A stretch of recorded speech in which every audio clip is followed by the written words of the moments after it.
بچوں کو دعائیں، بڑوں کو سلام. فضا ہے میرا نام. یو واچنگ مارننگ وتھ فضا. کچھ انٹرسٹنگ خبریں اس سے پروگرام کی شروعات کرتے ہیں. ناظرین، کیسی گزرے گی آپ کی اگر آپ کو یہ پتہ چل جائے کہ آپ کی جو بیوی ہے وہ عورت نہیں ہے، مرد ہے. یہ ایک واقعہ ہوا ہے بنگلہ دیش میں، چٹاگاؤں میں یہ واقعہ ہوا ہے، جہاں پہ 1.5 ماہ کے بعد ہسبینڈ کو یہ پتہ چلا ہے کہ جو میری بیوی ہے وہ اصل میں عورت نہیں ہے، وہ مرد ہے. 1.5 مہینے کے بعد پتہ چلا ہے. اصل میں ان کی نا آن لائن دوستی ہوئی تھی، ٹھیک ہے. اس کے بعد جو ہے کہ جو خاتون تھی نا وہ ویسے تو خاتون ہی تھی، ان کے بارے میں پتہ لگانا مشکل تھا، دیکھنے میں بالکل سب کچھ عورت نما تھا. وہ ان کے گھر پہ آئے، ان کے ساتھ بڑی محبت اور پیار چلتا رہا، محبت کی شادی کی انہوں نے، ٹھیک ہے. گھر والوں نے مل جل کے ان کی شادی بھی کرا دی. پھر 1.5 مہینے تک نا ان کا افیئر بھی بڑے عروج پہ چلتا رہا. شادی بھی ہو گئی. پھر ان کو یہ نہیں پتہ لگ سکا کہ جو عورت سمجھ کے میں جو گیٹ اپ، جو بولنا، اس کی آواز، اس کا سٹائل، اس کا عشق ممنوع سب کچھ عورتوں کے حساب سے تھا، وہ 1.5 ماہ تک دلہن بن کے جو ہے نا اس کی زندگی میں رہا. اور اس کے گھر پہ کسی کو شک بھی نہیں ہوا کہ وہ لڑکی نہیں ہے، لڑکا ہے. تو بس 1.5 ماہ کے بعد پھڑا گیا. اور پھڑا بھی ایسا گیا کہ دلہے کو پتہ چلا کہ میرا ایک مرد کے ساتھ نکاح کرا دیا. یا اللہ کی کرتے پڑی. امیوں کھانے تھا کہ نواب بنو نواب پول نوا کھلینا تو چٹاگاؤں امیٹھا کی. مگر بڑا افسوس ہوا مجھے سن کے. میں تو بنگالی جتنے ہیں بھائی میرے بہنیں، ان کو میں نے کہنا کہ دیکھ کے شادی کیا کہ جو خاتون تھی، خاتون مطلب جو مرد تھا جو شادی کر کے خاتون بن کے آیا تھا، اس سے جب پوچھا گیا نا کہ بھئی آپ نے ایسا کیوں کیا، انہوں نے کہا کہ مجھے نا ہارمونس کا ایشو ہے، پرابلم ہے، تو مجھے بچپن سے ہی ایسا لگتا ہے کہ میں ایک لڑکی ہوں، میں ایک عورت ہوں، میں مرد نہیں ہوں. ان کو یہ فیل ہوتا تھا. ان کو لگتا تھا کہ میرا جو جسم ہے نا ہے تو وہ مردوں والا، مگر میرے اندر کے جو ہارمونز ہیں، جو میری نیڈ ہے، جو میرے اندر کی خواہشیں ہیں، وہ سب کچھ مجھے لڑکیوں کی طرح میک اپ کرنا، بال بنانا، کپڑے پہننا، وہ مجھے اچھا لگتا تھا. اس لیے میں اپنے آپ کو لڑکی ہی سمجھتا تھا اور میں شوق میں پاگل ہو گیا. مجھے دل تھا کہ میں شادی کروں. اس وجہ سے میں نے لڑکی بن کے شادی کی اور میں نے محبت بھی ایکسپیرینس کر لی. میں نے محبت بھی کی تو عورت بن کے. کیا بات ہے، ایک عورت مرد کی بھی دشمن ہوتی ہے، یہ پہلی مرتبہ پتہ چلا. اچھا، یو اے کی بھی خبر آپ کو ہم سناتے ہیں. اس میں ایک واقعہ ہوا کہ جہاں پر ایک ہسبینڈ جو ہے انہوں نے اپنی ہی بیوی کو اپنے بینک سے، جس بینک میں وہ کام کرتا تھا، جہاں پہ وہ مینیجر تھا، وہاں سے 1 لاکھ درہم ادھار دے دیے بغیر بینک کو بتائے اور بغیر جو ان کا عملہ ہوتا ہے نا اس کو انفارم کیے بغیر دے دیا. تو بیوی جو تھی نا اس نے وہ پیسے تو لے لیے اور 1 دن کے اس لیے مطلب اس نے استعمال کے لیے کہ پاکستان کے جو 75 لاکھ بنتے ہیں اتنے کو پیسے لیے اور اس نے کہا کہ مجھے بہت ضرورت ہے. اس کے بعد وہ جو بیوی ہے وہ مکر گئی. وہ کہتی ہے میں تو پیسے نہیں دینا چاہتا. تو وہ جو ہسبینڈ صاحب ہیں وہ پھنس گئے بہت بری طریقے سے. تھے تو وہ انڈیا کے، اب بیوی تو پیسے واپس نہیں دے رہی اور اب ایٹ دا اینڈ انہوں نے بینک کو بتایا اور جیسے ہی بتایا تو بینک نے جو ہے نا جاب سے فارغ بھی کر دیا اور ان کے اوپر قانونی کارروائی بھی ہو گئی ہے، اریسٹ ہو گئے. تو بعد میں یہ بھی پتہ چلا کہ جو خاتون تھی نا، مقدمہ درج کرانے کے بعد ہی پتہ چلا جو خاتون جو ہے اسی طریقے سے لوگوں سے شادیاں کرتی ہیں اور اسی طریقے سے اپنے ہسبینڈس کو جا کے لوٹتی ہیں. تو بڑی وہ سازش والی عورت نکلی اور وہ پسند سے شادی کی تھی انہوں نے بھی، ٹھیک ہے. اب تو جیل میں بیٹھے ہیں، چکی پیس رہے ہیں اور خاتون جو ہے وہ تو فرار ہو گئی، پکڑی بھی نہیں گئی. تو ذرا احتیاط کر لیں برپا، اس میں کیا چلا جاتا ہے، آپ کی زندگی چلے گی. اب دیکھیں اگر آپ کو لین دین کرنی تھی، لون دینا تھا تو پراپر طریقے سے کرتے ہیں، پراپر چینل سے. محبت میں اتنا اندھا ہونے کی کیا ضرورت ہے. اور بینک کے عملے کو بھی نہیں انفارم کیا. اگر بینک والوں کو بیچ میں ڈال دیتے تو وہ عورت کے نام پہ جو سٹیمپ ہوتا وہی پھڑی جاتی. اپنی زندگی لے کے چپکے سے تو خود پکڑے گئے، جاب سے بھی گئے، اب جیل میں بیٹھے ہوئے. نہیں، ناٹ نائس. مصر کی خبر سنو، جہاں پر ڈاکٹرز نے ایک پیشنٹ کا آپریشن کیا اور اس کے سٹمک میں سے آپ گیس کریں کیا نکلا ہے. ارے بلی کا بچہ نہیں نکلا ہے، موبائل فون نکلا ہے. ہاں یہ دیکھیں. اچھا، وہ جو چھوٹا موبائل فون ہوتا ہے نا وہ تھا اس کے پیٹ کے اندر. جو اس کے رشتہ دار ہیں تو جو پیشنٹ سے پوچھا کہ آپ نے بیٹا کیسے یہ سب کچھ کیا، تو اس کے رشتہ دار ادھر کھڑے تھے. انہوں نے بتایا کہ ایکسیڈنٹلی اس نے فون کو نگل لیا تھا. مگر ایکسیڈنٹلی فون کو نگلا کیسے جا سکتا ہے؟ چھوٹا فون بھی، اتنا فون تو چھوٹا نہیں ہوتا کہ آپ اس کو نگل لیں، اتنے کوئی آپ نہیں اولے نہ ہو تو ہے۔ اب ان کی جو کھانے کی نالی ہے نا وہ جا کر وہاں پہ پھنس گیا، کھانے پینے کے قابل تو ہوں گے نہیں وہ بالکل بھی، پھر اسی لیے ان کو ایمرجنسی لے کے جایا گیا، اور ہاسپٹل میں انہوں نے ایکس رے کیا تو ان کے پتہ چلا کہ پیٹ میں جو ہے نا وہ موبائل ہے۔ پھر انہوں نے آپریشن کر کے اس کے ذریعے جو ہے وہ موبائل فون نکالا، اور اس کے بعد جون سا ہے نا یہ جو آئی سی یو ہے ادھر ان کو شفٹ کر دیا گیا ہے، زیر نگرانی ہے ابھی جناب، اور اللہ ان کو صحت دے، ٹھیک ہے۔ عجیب سی بات ہے یار، میں ایک بات بتاؤں، پوری دنیا پاگل خانے میں بھرتی ہونے والی ہو گئی بریک لے۔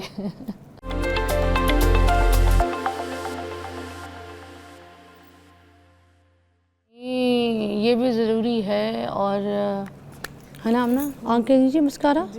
اچھا جی بھائی، ہماری جو آمنہ ہے نا وہ کیونکہ میری اسٹائلسٹ ہیں، اور عباس ان کے ساتھ ان کے ہیلپر ہیں، اور ان کا سین یہ ہوتا ہے کہ ہم لوگ جو ہے نا کرٹسی والے لوگ نہیں ہیں۔ اگر آمنہ کو میرا میک اپ نہیں سمجھ آیا یا اوپر نیچے سے کہیں سے خراب ہے تو آمنہ فوراً آتی ہیں اور لائیو ٹرانسمیشن پہ کہتی ہیں کہ سب کام بعد میں ہوگا، تو پہلے میرے میک اپ کو ٹھیک کریں کیونکہ میرا نام جا رہا ہے۔ اچھا جی لائیے جی اسٹریٹنر، اور اس کے بعد کیونکہ مجھے تنگ کر رہا ہے بال تو میں ساتھ ساتھ آپ کو بتا دوں۔ اچھا ناظرین، آج جو ہے نا ہم ٹاپک کی طرف آتے ہیں۔ آج ہم نے بچوں کی تربیت کے اوپر بات نہیں کرنی، آج ہم نے ٹیچرز کی تربیت کے اوپر بات کرنی ہے۔ آپ کو پتہ ہے کیا ہوتا ہے، موسٹلی پرائیویٹ اسکول جو ہوتا ہے نا اس میں ذرا بیہیویئر ٹیچرز کا کچھ اور طریقے سے ہوتا ہے، ٹھیک ہے، اور جو گورنمنٹ اسکولز ہوتے ہیں نا اس میں ٹھیک ہے ان کا بیہیویئر بالکل کچھ اور ہوتا ہے۔ اگر آپ دور دیہات والے علاقوں میں جائیں نا تو وہاں پہ جو ٹیچرز ہوتے ہیں نا، کبھی آپ ان کو دیکھیں تو وہ ٹیبل پہ جو ہے نا ٹانگیں رکھ کے آرام سے بیٹھے ہوتے ہیں، اور کبھی ٹانگیں دبائیں گے بچوں سے اپنی ہیں، بچوں کو مارتے رہیں گے، اور یہ سب کچھ بیہیویئر نہیں ان کے اچھا تھا۔ تھینک یو آمنہ، بہت شکریہ۔ تو آج ہم نے ٹیچرز کی تربیت کے اوپر بات کرنی ہے۔ دیکھیں اتنی عجیب طریقے سے بچوں کو پڑھانا، ٹھیک ہے، ایسے نواب کی طرح یوں رکھے بیٹھے ہوتے ہیں ٹیبل پہ، ٹیبل دکھ رہا ہے کچھ ایسے پاؤں پہ پاؤں رکھ کے بیٹھے ہوتے ہیں، ٹھیک ہے، آرام سے، اور بچوں کو جو ہے نا پڑھنے کے لیے انہوں نے چھوڑا ہوا ہوتا ہے، ٹھیک ہے، کوئی اپنے کاموں میں لگے ہوئے ہوتے ہیں، بچوں کو مار رہے ہوتے ہیں، ٹھیک ہے، باہر جا کے کام دے دیتے ہیں بچوں کو، جاؤ جا کے باہر سے سگریٹ کا پیکٹ لے کے آؤ، جاؤ جا کے میرے لیے یہ لے کر آؤ، جاؤ میرے لیے کھانا لے کے آؤ، جاؤ چاٹ کی پلیٹ لے کے آؤ، صحن صاف کرو، جھاڑو لگاؤ۔ اچھا بچے بھی نا یہی سوچ رہے ہوتے ہیں کہ چلو ٹھیک ہے پڑھنا نہیں پڑے گا، یہی محلے بھاگ دوڑ ادھر ادھر جانا ہے، یہ سب کچھ کرنا ہے، تو ان کا کوئی انٹرسٹ ہی کوئی نہیں ہوتا۔ آج ہم ان ٹیچرز کے اوپر بات کریں گے کہ ان کی تربیت کون کرے گا، گورنمنٹ لیول پہ ان کی تربیت ہوگی یا ہم کریں گے، کس طریقے سے کی جائے گی، اس کے اوپر بات کریں گے۔ آج ہمارے پاس افضل صاحب، رائد افضل صاحب ہمارے پاس موجود ہیں، انہوں نے ہمیں کراچی سے جوائن کیا ہے، میرے بہت فیوریٹ ہیں، کیونکہ میں جب ان کی بات سنتی ہوں، ان کا نظریہ سنتی ہوں نا، پتہ نہیں مجھے اپیل کرتا ہے، میں یہ سوچتی ہوں کہ یار بچوں کی تعلیم ایسی ہونی چاہیے۔ تو اب ٹیچرز کی تربیت پہ بات کریں گے تو آج آپ کو ایک نیا نظریہ ملے گا۔ تو رائد افضل صاحب سے بات کرتے ہیں۔ السلام علیکم، کیسی طبیعت ہے افضل صاحب؟ الحمدللہ بالکل ٹھیک، آپ سنائیں؟ اللہ کا شکر۔ اچھا مجھے افضل صاحب کی آواز یا تو کان میں دیجیے گا کیونکہ مجھے ادھر نہیں آ رہی ہے آن سائٹ، ٹھیک ہے، تو کان میں افضل صاحب کی آواز میرے کھول کے رکھیے گا۔ افضل صاحب ذرا بولیے گا مجھے آواز آ جائے۔ رائد افضل صاحب، ہیلو جی، السلام علیکم۔ ٹھیک ہے، پرفیکٹ ہے۔ اچھا رائد افضل صاحب، ہم بات کر رہے تھے کہ جو ٹیچرز ہیں ان کی جو تربیت کرنی ہے ہم نے کس طریقے سے کرنی ہے، کس طریقے سے ہم نے کیا گورنمنٹ کو کوئی اپیل کرنا ہے، کوئی ادارے بنائے جائیں گے اس سلسلے میں، کیسے تربیت کی جائے گی؟ دیکھیے اتنے ہزاروں اسکولوں کے ساتھ کام کر کے میں بھی پچھلے 35 سال میں لاکھوں ٹیچرز کے ساتھ کام کیا ہے۔ پہلا سب سے بڑا پرابلم یہ ہے کہ یہ جو ایز اے ٹیچر ہم نوکری کرتے ہیں نا، اس میں ایک ایڈیشنل مسالہ ڈالنا ہوتا ہے جو کسی اور چیز میں نہیں ڈالنا ہوتا۔ اگر آپ کسان ہیں، اگر آپ آفس میں اکاؤنٹنٹ ہیں، انجینئر ہیں، وہ ایک مسالہ ہمارے کلچر میں نے امریکہ میں کام کیا، یورپ، ادھر بہت جگہوں پہ کام کیا نا، تو اس کی روشنی میں آپ کو بتا رہا ہوں کہ ہماری ٹیچر کو یہ نہیں سکھایا گیا کہ یہ جو تمہاری جاب ہے یہ اس لیے سب جاب سے ڈیفرنٹ ہے، یونیک ہے، کیونکہ اس میں ایک مسالہ اضافی ڈلتا ہے اور وہ ہے محبت کا۔ واہ، ہماری ٹیچر کو بنیادی طور پہ اگر کچھ سکھایا بھی گیا ہے نا تو اسے یہ نہیں سکھایا گیا کہ جو تمہارے سامنے بیٹھے ہیں یہ ڈبل روٹیاں نہیں ہیں، یہ جوتے نہیں ہیں، یہ تم کپڑے نہیں سی رہی، یہ تم جرابیں نہیں بنا رہی، یہ انسان ہے اور اس کو محبت سے سکھایا جاتا ہے۔ تو سر ہمارے وہاں پاکستان میں اگر آپ دیکھیں جو رورل ایریاز ہیں ادھر تو ٹیچرز میں جو آپ مسالے کی بات کریں محبت کی، وہاں پہ تو جوتے لاتے ڈنڈے اس کا مسالہ بہت زیادہ ڈلتا ہے۔ ایگزیکٹلی، اور ہمارے ہاں جو ٹریننگ دی بھی جاتی ہے اس میں ٹیچرز کو الٹی سیدھی چیزیں سکھانے سے پہلے یہ نہیں سکھایا جاتا 2-3 دن لگا کے کہ بچے سے محبت کرنی ہے۔ یہ نمبر 1 پرابلم ہے پاکستانیوں کا۔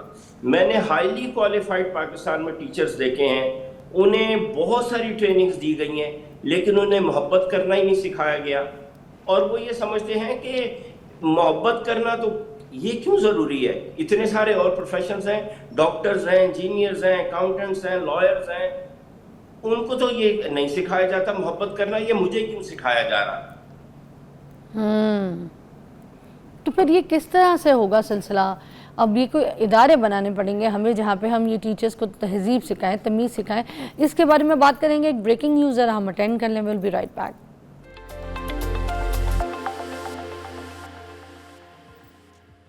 Welcome back, you watching morning with Fiza, اور رائد افضل صاحب ہمارے ساتھ موجود ہیں، ایجوکیشنسٹ ہیں، اور ہم ان سے بات کر رہے تھے کہ کس طریقے سے پھر ہم ٹیچرز کی تربیت کریں۔ تو رائد صاحب پلیز ہمیں بیان کیجیے گا کیا آئیڈیاز ہیں آپ کے لیے ٹیچرز کی تربیت کے لیے؟ وہ مسئلہ نمبر 1 یہ ہے کہ ہم بچوں سے محبت نہیں کرتے۔ پتہ ہم کیوں بچوں سے محبت نہیں کرتے؟ کیونکہ ہم خود سے محبت نہیں کرتے۔ ہم ایک فرسٹریٹڈ کلچر ہیں جس میں ہم نے مسلسل لوگوں کی طنزیں سہی ہیں، لوگوں نے ہمیں برا بھلا کہا ہے، اور جو فیمیلز کے ساتھ اس ملک میں سلوک ہوتا ہے، تو جب ہم خود سے محبت نہیں کرتے تو ہم دوسرے انسان سے محبت نہیں کرتے۔ ہمیں سب سے پہلے اپنی ذات سے مطمئن ہونا ہے اگر اچھا ٹیچر بننا ہے۔ وہ انسان اچھا ٹیچر نہیں بن سکتا جو اپنی ہی ذات سے مطمئن نہ ہو، کیونکہ آپ اس سے محبت کریں گے پھر آپ انسان سے محبت کریں گے۔ تو باہر کی دنیا میں سب سے پہلی ٹریننگ جو ہوتی ہے ٹیچرز کی، اس میں سائیکولوجیکلی ٹیچرز کو خود اپنی ذات میں خوش رہنا سکھایا جاتا ہے۔ جو ان کے پرانے گرجز ہیں، جو طنزیں ہیں، جو مس گیونگز ہیں، جو الزامات ان پہ لگے بچپن سے، ان کو دھویا جاتا ہے۔ جب آپ مطمئن ہو جاتے ہیں پھر آپ بچے سے محبت کرتے ہیں۔ دوسری چیز ہمیں یہ سمجھنے کی ضرورت ہے کہ آج کا نعرہ ہے رٹانا نہیں سکھانا۔ ہمیں رٹنے سے سیکھنے پہ سوئچ بہت عرصہ پہلے کر دینا چاہیے تھا۔ ایک ورلڈ آرگنائزیشن کی رپورٹ 1 مہینہ پہلے آئی ہے، اس میں انہوں نے کہا ہے کہ 60 سال پرانا ہو گیا پاکستان کا رٹنا سسٹم۔ یہ سکھانا پہ ابھی تک انہوں نے پوری طرح سے سوئچ ہی نہیں کیا۔ تو پہلے تو یہ مائنڈ سیٹ کہ بورڈ کے اوپر مائی بیسٹ فرینڈ، میرا دوست بشیر، اس کو لکھ کے بچے سے رٹانا نہیں ہے، یہ کوئی تعلیم نہیں ہے۔ اس اے آئی کی ایج میں جس میں بائی آور گھنٹے کے حساب سے اے آئی ریولوشن لا رہی ہے، میں حیران ہوں، پریشان ہوں کہ دنیا کدھر جا رہی ہے اے آئی ریولوشن آنے کے بعد۔ اس دور میں یہ رٹنے کا سسٹم ان بچوں کو کنویں میں پھینکنے کے مترادف ہے۔ اچھا سر، میں آپ کو ایک اور بات کہہ رہی تھی کہ دیکھیں ہمارے یہاں پہ ایک اور سسٹم میں بھی تو چیز دیکھی جاتی ہے کہ جتنے بھی لائق اور اچھے اسٹوڈنٹس ہوتے ہیں جو آگے لائف میں بڑھ رہے ہوتے ہیں، کوئی ڈاکٹر بن جاتا ہے، کوئی انجینئر بن جاتا ہے، کوئی کسی اور اچھی بڑی فیلڈ میں چلے جاتا ہے، پروڈکٹیو فیلڈ میں، جو رہ جاتے ہیں نا، جن کو کہیں پہ کوئی جاب نہیں ملتی، ان کو کچھ نہیں کام ملتا، تو وہ پھر یہ ڈیسائیڈ کرتے ہیں چلو یار ہم ٹیچر بن جاتے ہیں۔ کہیں وہ پرائیویٹ سکولز میں، کہیں گورنمنٹ میں وہ اپلائی کر دیتے ہیں، پھر وہاں پہ وہ پڑھانا شروع کر دیتے ہیں۔ اب جو ہمارے ٹاپ کلاس کے جو اسٹوڈنٹس ہوتے ہیں، جو پڑھائی میں اچھے ہوتے ہیں، وہ تو ٹیچنگ کے فیلڈ میں آپ موسٹلی دیکھیں آتے ہی نہیں ہیں۔ دیکھیے جو اگر آپ ٹیچنگ کو دیکھیں نا تو اس میں آپ کو یہ سن کے حیرت ہوگی کہ اس میں آپ کا یونیورسٹی میں ٹاپ سکورر ہونا ضروری نہیں ہے، کیونکہ پاکستانی یونیورسٹیوں میں تو ٹاپ سکورر جو ہے وہ ہوتا ہے جس نے رٹا اچھا لگایا ہوتا ہے. تو جو اچھا ٹیچر ہے وہ انسان ہوتا ہے جس کا دوسرے انسان کے ساتھ ریلیشن شپ اچھا ہوتا ہے، جس کی کمیونیکیشن اچھی ہوتی ہے. تو یہ ضروری نہیں ہے. ہاں اگر اس کو پڑھنا لکھنا ہی نہیں آتا تو پھر تو الگ مسئلہ ہے. ہاں لیکن اگر آپ سے فار ایگزامپل کلاس 3 کے ٹیچر بننے چلے ہیں اور کلاس 3 کو آپ نے پڑھانا ہے تو آپ کو بہت کوئی ہائی ٹیک E=MC² سمجھ میں آنا ضروری نہیں ہے. آپ نے تو مادے کی 3 حالتیں پڑھانی ہے نا، اور وہ بہت آسان ہے پڑھانا.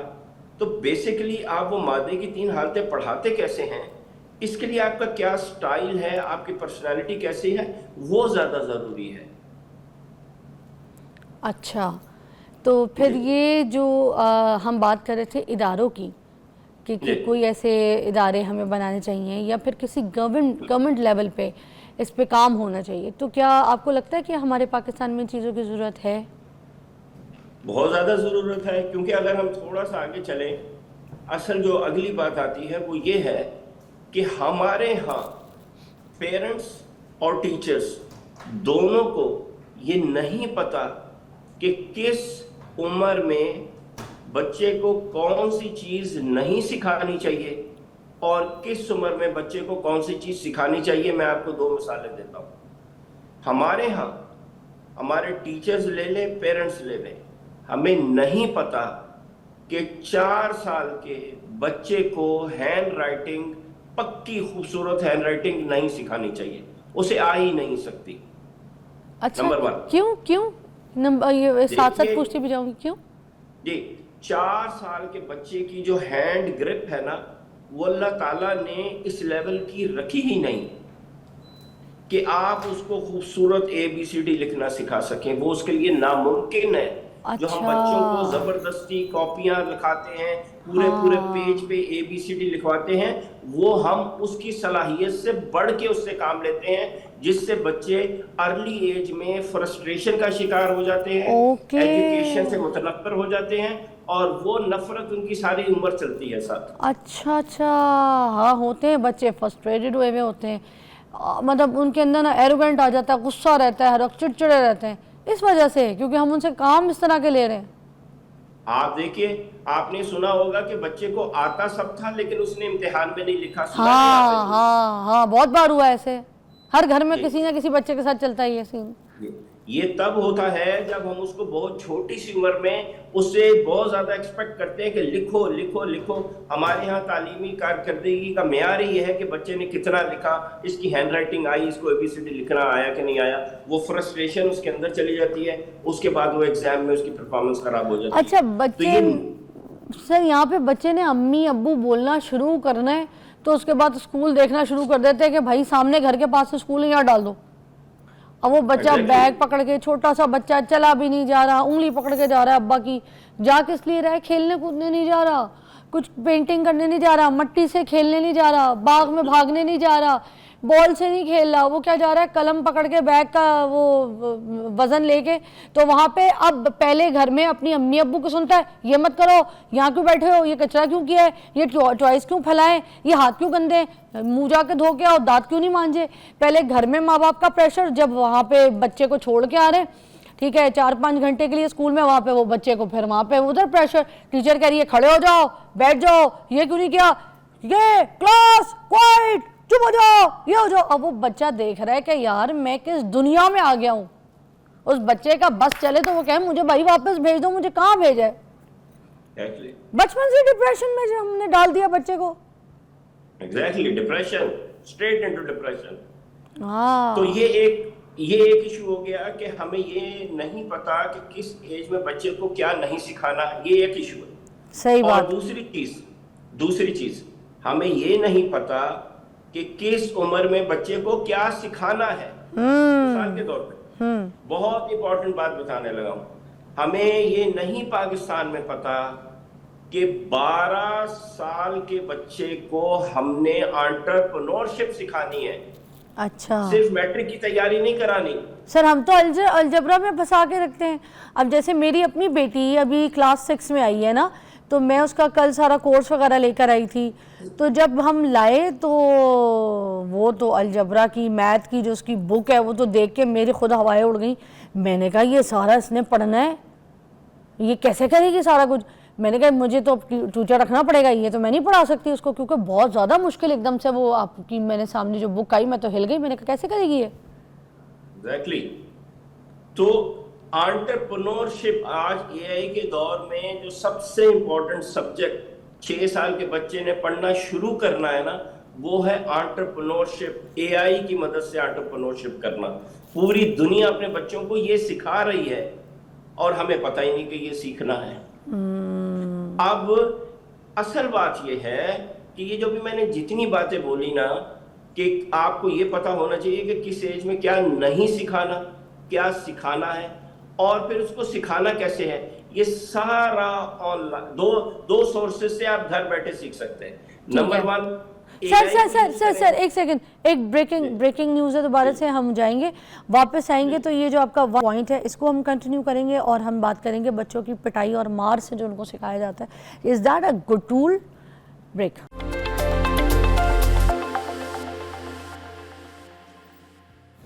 اچھا جی, ویلکم بیک. رائد صاحب ہمارے ساتھ موجود ہیں جو کہ ہمیں بتا رہے ہیں کہ ابھی ہمارے لیے کیا ضرورت ہے. کچھ سٹیپس آپ بتا رہے تھے رائد صاحب بریک سے پہلے, 1-2 سٹیپس جو آپ کہہ رہے تھے کہ ویری امپورٹنٹ ٹو گائیڈ, کیا ہے وہ؟ تو میں آپ سے یہ کہہ رہا تھا کہ ہمیں موسٹ امپورٹنٹ یہ سمجھنا ہے کہ اب رٹانا نہیں ہے, سکھانا ہے. اور دوسرا امپورٹنٹ پوائنٹ یہ ہے کہ ہمیں یہ پتہ ہونا چاہیے کہ کس ایج پہ کیا سکھانا ہے. اگر آپ وقت سے پہلے کوئی چیز سکھائیں گے تو بچے فرسٹریٹڈ ہوں گے. اگر وقت گزرنے کے بعد بھی نہیں سکھائیں گے تو بچے بورڈم کا شکار ہوں گے. جیسے ہمارے 6, 7, 8, 9, 10 کے بچے بور ہوئے ہیں, ان کے ساتھ بیہیویئر پرابلم ہو رہا ہے, وہ نافرمانی جس کو کہتے ہیں وہ کر رہے ہیں, کیونکہ وہ بور ہیں, کیونکہ ہم ان سے صرف رٹا ایکسپیکٹ کر رہے ہیں اور وہ اس سے بہت زیادہ کچھ کر سکتے ہیں. وہ انٹرنیٹ پہ بیٹھے ہیں, وہ سوشل میڈیا یوز کر رہے ہیں, وہ بہت کچھ کر سکتے ہیں, تو وہ بور ہیں. تو وہ جو سارے بیہیویئر پرابلم آپ بچوں کے ساتھ دیکھ رہے ہیں نا, وہ بورڈم کی وجہ سے ہے. اب نمبر 1 ضرورت یہ ہے کہ ٹیچرز کو اور پیرنٹس کو بھی, کیونکہ پہلے ٹیچر پاکستان میں پیرنٹس ہونے چاہیے, کیونکہ ہمارا ایجوکیشن کا سسٹم بہت ویک ہے. جب تک آپ ایز اے پیرنٹ انوالو نہیں ہوں گے نا, کوئی چیز ٹھیک نہیں ہو سکتی پاکستان میں, کچھ نہیں ٹھیک ہو سکتا. تو پیرنٹ ٹیچر میرا ایک ہی مطلب ہے. تو ٹیچرز کو یہ پتا ہونا چاہیے کہ کس ایج پہ بچوں کو کیا سیکھنا ہے, اور یہ کرنا بہت آسان ہے. میں آپ کو اس کے 2 راستے بتا دیتا ہوں. Very easy. آپ کا بچہ 9 سال کا ہے, جیسے آپ نے بولا آپ کی بچی 12 سال کی ہے, جائیے کھولیے میٹا کھول لیجئے, واٹس ایپ کا کھول لیجئے, جو گول سا دائرہ آ رہا ہوتا ہے واٹس ایپ کے ساتھ وہ کھول لیجئے, چیٹ جی پی ٹی کھول لیجئے, ڈیپ سیک کھول لیجئے. اس میں صرف اتنا سا جملہ لکھے, میری بیٹی 12 سال کی ہے, اسے ایجوکیشن میں کیا کیا آنا چاہیے مجھے لسٹ بنا کے دے دو. آپ کے سامنے لسٹ آ جائے گی.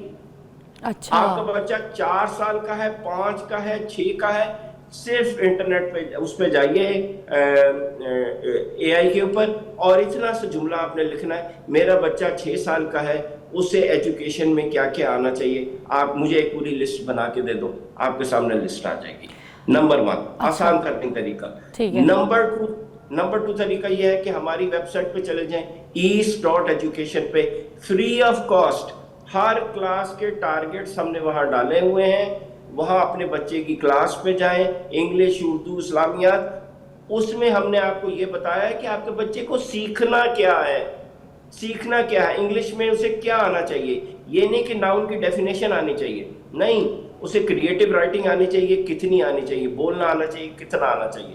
اور جب آپ وہاں east.education پہ دیکھ لیں, ساتھ ہی وہاں ہم نے 7,500 ویڈیوز بنا کے ڈالی ہیں کہ وہ آپ نے سکھانا کیسے ہے, وہ ویڈیو دیکھیے اور بچوں کو پڑھانا شروع کر دیجئے. Free of cost. اچھا سر, فری آف کاسٹ. ہم ایڈ بھی نہیں چلاتے گوگل کے کہ بھئی کوئی الٹے سیدھے ایڈ آ جائیں گے تو لوگ متاثر ہوں گے. ٹوٹل فری آف کاسٹ ہے. جائیے یہ 2 طریقے آپ کو بتا رہا ہوں، سیکھیے اور بچوں کو نئے طریقے سے پڑھائیے۔ تھینک یو راہید صاحب، مگر ایک مجھے آخری سوال ہے، اس پہ ذرا روشنی ڈال دیجیے۔ یہ جو ٹیچرز ہیں جو رورل ایریاز میں، آپ کو پتہ ہے جانوروں کی طرح بچوں کو مارتے ہیں، اپنی بڈھی سے گھر پہ جو ہے نا وہ جھگڑا کر کے آتے ہیں، ان کا منہ سوجا ہوا ہوتا ہے، ٹھیک ہے، دماغ خراب ہوتا ہے، ان کا بس چلتا ہے کہ اپنی بیگم کو نا ٹھوسے مارے تو دانت توڑ دیں، تو وہ جو گھر نہیں کر سکتے اپنی بیگم کے ساتھ لڑائی کے ٹائم پہ، وہ جب آتے ہیں اسکول پہ بچوں کو پڑھانے کے لیے تو جانور بن جاتے ہیں، لکڑیاں پکڑتے ہیں، اسٹک پکڑتے ہیں، پیٹھ پہ مارتے ہیں، ٹھیک ہے، بیلٹ اتارتے ہیں، مارنا شروع کر دیتے ہیں، بچوں کے ہاتھ لال کر دیتے ہیں، 10 قسم کے کام کراتے ہیں، گالی تک نکال دیتے ہیں۔ ایسے لوگوں کے لیے کیا کرنا ہے؟ دیکھیے یہ ہوتا ہر جگہ ہے، یہ فرسٹریشن ہر کسی کے ساتھ ہے۔ ہمارے تو پھر تھوڑا سا نظام ہمارے ملک میں آئلی نظام بہتر ہے، عزت ہے۔ باہر جا کے دیکھیے باہر کے ملکوں میں کتنا گھروں کے اندر جھگڑے ہیں، ڈرگز ہیں۔ ہمارے ہاں اس لیول پہ بڑے لوگوں میں ڈرگز کا پرابلم نہیں ہے، الکوہل تو نہیں ہے نا الحمدللہ ہمارے ملک میں۔ باہر تو الکوہل ہے، فائٹس ہیں، جھگڑے ہیں، سب کچھ ہے۔ لیکن وہ کیسے ٹریننگ کرتے ہیں؟ ہم نے جب ٹریننگ لی باہر کے ملک میں تو وہ ہمیں سکھاتے تھے، بار بار پریکٹس کراتے تھے۔ میں آپ سے شیئر کرتا ہوں کہ جب آپ کلاس میں جانے لگے ہیں نا تو سمجھیے یہ پورا یہ ایسے آپ نے اتارا ایک چیز امیجنری، کلاس میں جانے سے پہلے ایک آپ نے اتاری، یہ آپ نے ٹوپی اتاری ہے جس کے اندر ساری وہ چیزیں بھری ہوئی ہیں جو ابھی آپ نے بولی، فرسٹریشن، غصہ، یہ یہاں رکھ دیا، اور یہاں سے ادھر سے آپ نے ایک پیار کی ٹوپی پہنی اور سر پہ رکھ لی اور آپ کلاس میں چلے گئے۔ اب آپ کے سر پہ صرف پیار کی ٹوپی ہے، آپ کے مائنڈ میں صرف پیار سے باتیں آ رہی ہیں۔ جب آپ نے اس کلاس کو پڑھا لیا، اب باہر نکلے کلاس سے، یہ پیار کی ٹوپی آپ نے کلاس کے دروازے کے ساتھ ہی رکھ دی، اور وہ جو غصہ فرسٹریشن تھا نا سارے دن کا، وہ تو چلنا ہے، اس کو تو چھوڑ نہیں سکتے، وہ اٹھا کے دوبارہ سر پہ رکھ لیے۔ ٹھیک ہے، تھینک یو سو مچ، بڑا اچھا گائیڈ کیا آپ نے، اور آپ کے وقت کا بھی بہت بہت شکریہ۔ ناظرین آخر میں یہی کہیں گے کہ جس طریقے سے راہید صاحب نے بھی ہمیں کتنے اسٹیپ بائی اسٹیپ نئی چیزیں بتائی، ہم اپنے بچوں کی تربیت ایک تو سب سے پہلے ایز پیرنٹ ٹیچر بن کے کریں۔ اگر ہم خود ایک اچھے ٹیچر بنیں گے نا تو آگے ہم جو استاد ہے اپنے بچوں کے لیے اس کا انتخاب بھی اچھا کریں گے، ایک اچھا ماحول دیں گے۔ ہم نے اپنے بچوں کے اوپر پریشر نہیں ڈالنا، اور یہ بات صحیح ہے کہ کس ایج میں بچوں کو کیا سکھانا ہے اس کے حساب سے ہم نے اس پہ فوکس کرنا ہے۔ ایج سے پہلے ان کو زبردستی پریشر نہیں دینا، اور ان کی جو تربیت ہے اس میں ہم نے ان کو فرسٹریٹڈ نہیں بنانا، ہم نے ان کو غصہ والا نہیں بنانا، ان کو ہائپر نہیں بنانا، ان کو علم دینا ہے مگر پیار کی۔ بریک لیجیے گا۔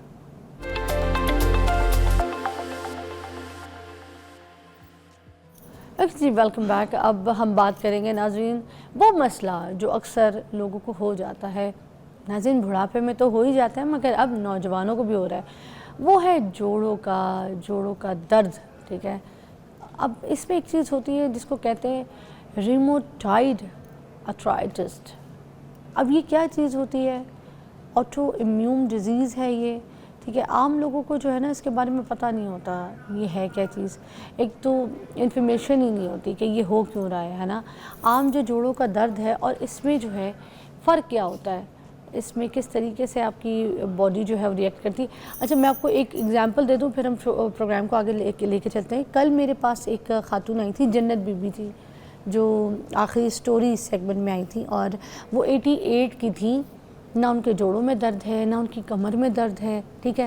اور وہ جب اپنی جوانی میں کھیتی باڑی کرتی تھیں، فصلیں دیکھتی تھیں، اپنے بچے پالتی ہیں، ان کے 9 بچے ہیں، 9 بچوں کے آگے بھی جو بچے تھے وہ 135 بچے تھے، ان کو دیکھتی ہیں، لک آفٹر کرتی ہیں، کام کرتی ہیں، کبھی کہیں، کبھی ٹریولنگ، کبھی کچھ، اور وہ ہر چیز کھاتی ہیں، چینی سے لے کے، دہی سے لے کے، دودھ سے لے کے، دیسی گھی سے لے کے، روٹی سے لے کے، گندم سے لے کے، آٹے سے، ہر چیز کا استعمال اپنے مقدار میں کرتی ہیں، اور کہتی ہیں کچھ بھی ہو جائے زندگی میں سیب نہیں چھوڑتی، اور میں چبا نہیں سکتی تو میں سیب کا جوس کھاتی ہوں، سیب کا جوس پیتی ہوں۔ تو اب ایک بات بتائیں، 88 عمر کی ایک عورت ہے، ان کو کہیں جوڑوں کا کہیں کچھ پین نہیں تھا، میں کھڑی ہوئی تو میری کمر رہ گئی تھی جب میں زمین پہ کل بیٹھی تھی ان کے پاس، اور وہ کھڑی ہوئی تو سیدھا کھڑی ہوئی۔ میں نے کہا یار ماشاءاللہ، اللہ ان کو صحت دے۔ تو آج ہم پوچھیں گے کہ پہلی ایسی کون سی غذائیں تھیں کہ لوگوں کو کوئی مسئلہ نہیں ہوتا تھا۔ اب ہم کچھ بھی کر لیں، اچھے سے اچھا، مہنگے سے مہنگی غذائیں، پروٹین، دوائیاں، سب کچھ کھا رہے ہیں، پھر بھی ہمیں درد نکل رہی ہیں۔ ہمارے ساتھ موجود ہیں پروفیسر ڈاکٹر احمد سعید صاحب، میرے پاس آتے رہتے ہیں، جو کہ کنسلٹنٹ ریمٹولوجسٹ ہیں، ٹھیک ہے، اور آج ہمیں بتائیں گے، جو کہ پریزیڈنٹ ہیں پاکستان سوسائٹی فار ریمٹولوجسٹ۔ السلام علیکم۔ Walaikum assalam, Fizza. Thank you for having me again. It's always a pleasure coming here. زبردست. تو سر سب سے پہلے یہیں سے شروع کرتے ہیں کہ یہ جو عام جوڑوں کا جو درد ہے وہ ہوتا ہے لوگوں کو، ٹھیک ہے، اور ایک یہ جو ہم بات کر رہے ہیں جس میں ریموٹائڈ ایتھرائٹس، تو اس میں فرق کیا ہے پہلے تو یہ بتا دیجیے گا. دیکھا آپ کے سوال میں خود سے جواب بھی موجود ہے. اچھا. رومیٹائڈ آرتھرائٹس ایک آٹو امیون بیماری ہے. یہ ایک ڈفرینٹ طرح کا آرتھرائٹس ہے جو ہم زیادہ دیکھتے ہیں. جس چیز کے لیے آپ بہت حیران بھی ہیں، اور یقینی بات ہے Jannat Bibi is very lucky کہ ان کو آسٹیو آرتھرائٹس نہیں ہے. وہ ایج والا آرتھرائٹس ہے جو آپ ایکسپیکٹ کر رہی تھیں کہ جنت بی بی کو ہوگا، کہ کوئی گھٹنا خراب ہوگا، چلنے میں کوئی دقت ہوگی، کوئی کمر کے مہروں کی ڈسک آگے پیچھے ہوئی ہوگی، کوئی گردن میں درد رہتا ہوگا، جو ان کے نہیں تھا. شی از ویری لکی. لیکن یہ سمجھ لیجئے کہ 50 کی عمر کے بعد بیشتر لوگ، جس میں کہوں گا 20% سے 25% تک آبادی جو اس ایج گروپ کی ہے، ان کو آسٹیو ہوتا ہے. اور آسٹیو آرتھرائٹس جو ہے وہ سب سے کامن آرتھرائٹس ہے. لیکن جس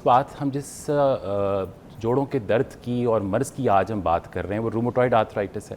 یہ ینگر ایج گروپ کے لوگوں کو بھی ہو سکتا ہے. اس میں ینگ فیمیل زیادہ متاثر ہوتی ہیں. چائلڈ بیئرنگ یعنی وہ وقت جس میں انہوں نے ابھی بچے پیدا کرنے ہیں، 18 سے لے کر 40-45 سال کی عمر کے دوران اس کا آنسیٹ سب سے زیادہ ہوتا ہے اس مرض کے اندر. اور اس میں فرق یہ ہے کہ اس میں سوزش کار فرما ہے اس میں زیادہ، اور اس میں آپ کا اپنا ڈیفنس سسٹم جو آٹو امیون ڈیزیز ہوتی ہے اس میں قوت مدافعت کا نظام اپنے ہی جوڑوں کے خلاف ہو جاتا ہے. اس کا کام تھا کہ وہ باہر سے آنے والے جراثیموں سے لڑتا، وائرس سے، بیکٹیریا سے، لیکن وہ کچھ اس میں ایسی خرابی تبدیلی آتی ہے کہ وہ اپنے ہی جوڑوں کی سوزش اس میں کرنا شروع کر دیتا ہے، اسپیشلی جو جھلی ہے اس کے اندر، جس سے مگر وہ کیوں کرنا شروع کر دیتا ہے؟ کیا وہ یہ ایک اس میں انوائرمنٹ کے ٹریگرز ہیں.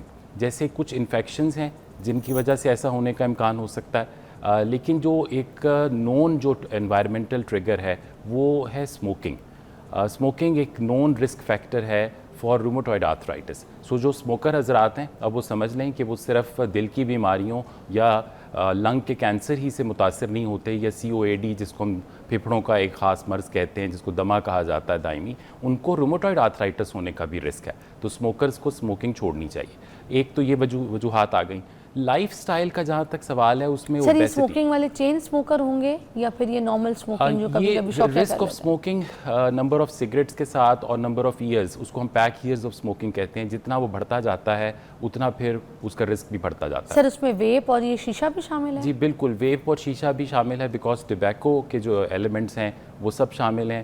ہمیں ابھی تک بہت اندازہ نہیں کہ ویپ شاید اسموکنگ سے بھی زیادہ انجوریس ہو، کیونکہ اسموکنگ کے ساتھ تو ڈیٹا آپ کے پاس 70 75 80 سال کا موجود ہے. حکے کے ساتھ آپ کے پاس 150 200 250 سال کا بھی ڈیٹا موجود ہے کہ ان لوگوں کو کیا ہوتا ہے. یہ کہنے ہی کی بات ہے کہ حکا اسموکنگ سے بہتر ہے اور ویپ جو ہے وہ اس سے بہتر ہے، ایسا کچھ بھی نہیں. اچھا، سب بیوقوف بنانے والی بات ہے. بالکل. جس نے جس لت میں لگنا ہے وہ لگ جانا ہے. اچھا مجھے یہ بتائیے، ایک تو اسموکنگ ہو گئی، اس کے علاوہ اور کون سے ایسے فیکٹرز ہوتے ہیں؟ آپ کی اپنی جینیٹکس ایک سب سے جو پہلے چیز ہم چینج نہیں کر سکتے، لیکن اس کے ساتھ ایک اور لفظ ہوتا ہے ایپی جینیٹکس. آپ اپنی گڈ جینز کو ایکسپریس کر سکتے ہیں، بیڈ جینز کو آپ اپنی ڈائٹ اور لائف سٹائل سے آپ ان کو ریپریس کر سکتے ہیں، یعنی ان کو ایکسپریس ہونے سے بچا سکتے ہیں. اچھا. تو لائف سٹائل جو ہے وہ سب سے امپورٹنٹ چیز ہے. ہیلدی ڈائٹ، جو ڈائٹ میں چیزیں ہیں جن سے کھانے سے بچا جا سکتا ہے یا جس کے کھانے سے کچھ افادیت ثابت ہے، وہ فش ہے، ٹیونا ہے، سامن ہے، جس طرح اولیو ہے، اولیو آئل ہے. ٹرانس فیٹس جنہیں ہم کہتے ہیں، یا جس طرح بہت تلی ہوئی چیزیں ہیں اور فیٹس ہیں سیچوریٹڈ، ان کا استعمال کم کیا جائے. سبزی، دال اور فروٹس کا استعمال اپنی ڈائٹ میں زیادہ رکھا جائے. ہول گرین، آپ نے بات کی جنت بی بی کی، میں ادھر ہی واپس جا رہا ہوں. جنت بی بی کی سٹوری جو ہے نا بڑی مزے کی سٹوری ہے. وہ کھاتی تھیں جو روٹی، وہ صحیح گندم کی روٹی تھی اور ہول ویٹ والی.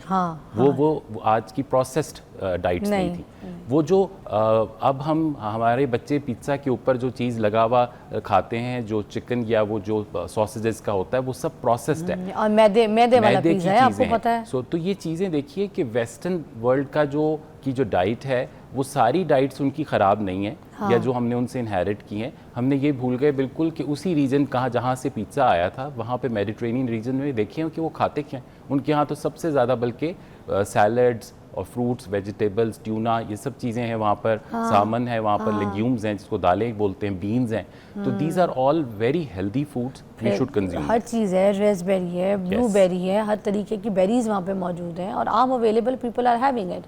پھر اب یہ بات کہ اگر ہم نے کسی کو علامات ہو رہی ہیں اور وہ یہ وری کر رہا ہے کہ اس کو رومیٹوئڈ آرتھرائٹس تو نہیں, تو وہ علامات کیا ہوں, وہ سیدھا کچھ 3 باتیں ہیں جو میں بتانا چاہوں گا. جی سر. کہ اگر جوڑوں میں درد آپ کے کسی عزیز کے یا آپ کے خود سے ہو رہا ہے, جس میں جوڑوں میں ورم بھی ہے اور اکڑن ہوتی ہے, اسپیشلی اکڑن جو ہے وہ صبح کے وقت آپ زیادہ محسوس کرتے ہیں, اور یہ چھوٹے اور بڑے سب جوڑوں میں ہیں, اور سمجھ لیجئے اس کو ہم کہتے ہیں سیمیٹریکل, یعنی دایاں طرف تکلیف ہے تو بائیں والے جوڑ میں بھی کبھی کبھی آ جاتی ہے, اور دونوں ہی طرف کے جوڑ متاثر ہو رہے ہیں آپ کے دائیں اور بائیں سائڈ کے, چھوٹے اور بڑے.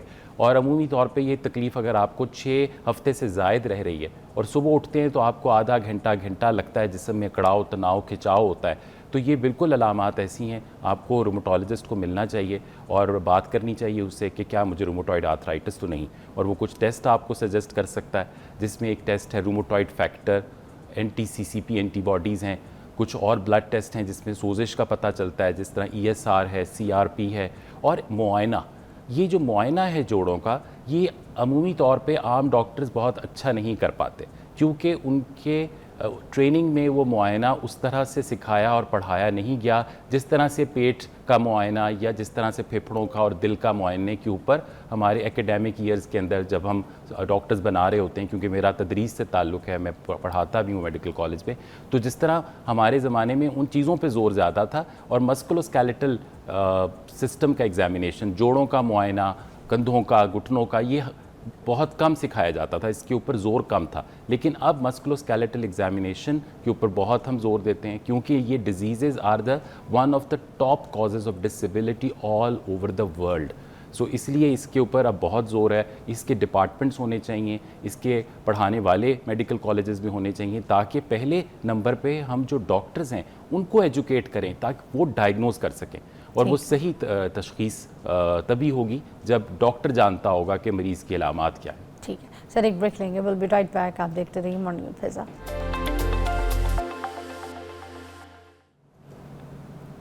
اچھا, ہمارے ساتھ ڈاکٹر سعید موجود ہیں. رومیٹوئڈ آرتھرائٹس جو ہے اس کے اوپر ہم بات کر رہے تھے, تو میں یہ کہہ رہی تھی کہ یہ کیوریبل تو ہوگا ڈاکٹر صاحب؟ یہ ڈیزیز بہت ساری بیماریوں کی طرح بہت اچھی ٹریٹیبل ڈیزیزز میں آتی ہے. جہاں سوال اٹھتا ہے پھر ڈائبٹیز کا, تو ڈائبٹیز کا بھی ابھی کیور نہیں ہے, پر ٹریٹ ہو جاتی ہے, مینیج ہو جاتی ہے. اگر رومیٹوئڈ آرتھرائٹس کو ٹائملی ہم ڈائگنوز کر لیں اور صحیح تشخیص کے بعد صحیح علاج شروع ہو جائے, صحیح معالج تک پہنچ گئے, علاج شروع ہو گیا, تو جو جوڑوں میں ٹیڑھا پن ہے, اس کے بعد جو ڈسیبلٹی جس کو ہم معذوری کہتے ہیں, اس سے بالکل بچا جا سکتا ہے.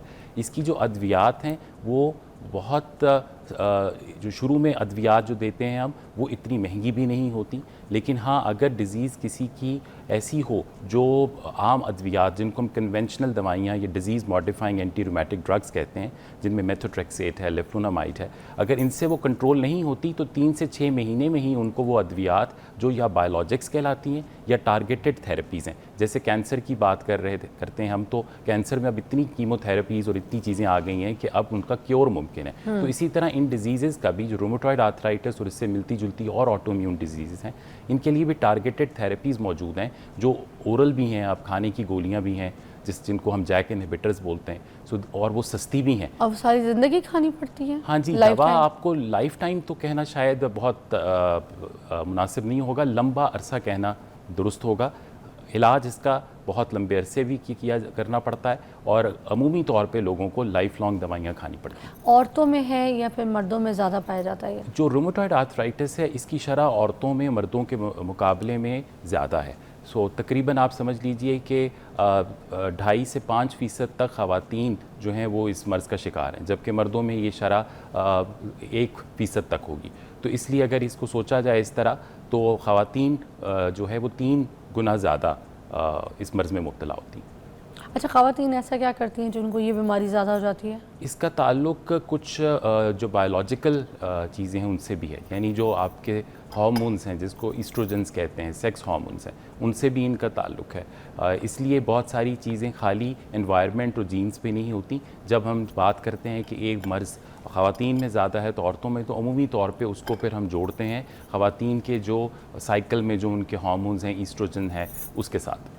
اچھا، تو یہ پاکستان میں آپ کو لگتا ہے زیادہ عورتوں میں پایا جاتا ہے، ہمارے پاس شرح زیادہ ہے یا پھر اوور آل پوری دنیا یہ میں؟ ورلڈ وائڈ ڈیٹا ہے، ایسا ہی ہے، اور پاکستان میں بھی تقریباً وہی تناسب ہے جو ویسٹرن ورلڈ میں ہے یا باقی ساؤتھ ایشیا یا فار ایسٹ میں۔ اچھا، ہمارے وہاں پاکستان میں جو 80% جو خواتین ہیں ان میں آپ نے دیکھا ہوگا کہ ایکسیس نہیں ہے ایسے ان کی کسی پارک تک باہر جائیں یا کوئی ایسے جم جائیں، ممبرشپ لیں، کوئی ایکسرسائزز کریں، کیا یہ بھی کوئی ایک ریزن اس میں کاؤنٹ کرتی ہے؟ جی بالکل، لائف سٹائل جب آپ کا ہیلدی نہیں ہوگا، آپ کا وزن بڑھتا جائے گا، جوڑوں کے اندر جو ہے پرابلمز آنے کا اندیشہ ہو سکتا ہے، اور سن لائٹ کا ایکسپوجر نہیں اگر اچھا ہے اور آپ نے وائٹامن ڈی کی کمی ہے تو ہڈیوں کا پرابلمز آپ کو آئیں گے۔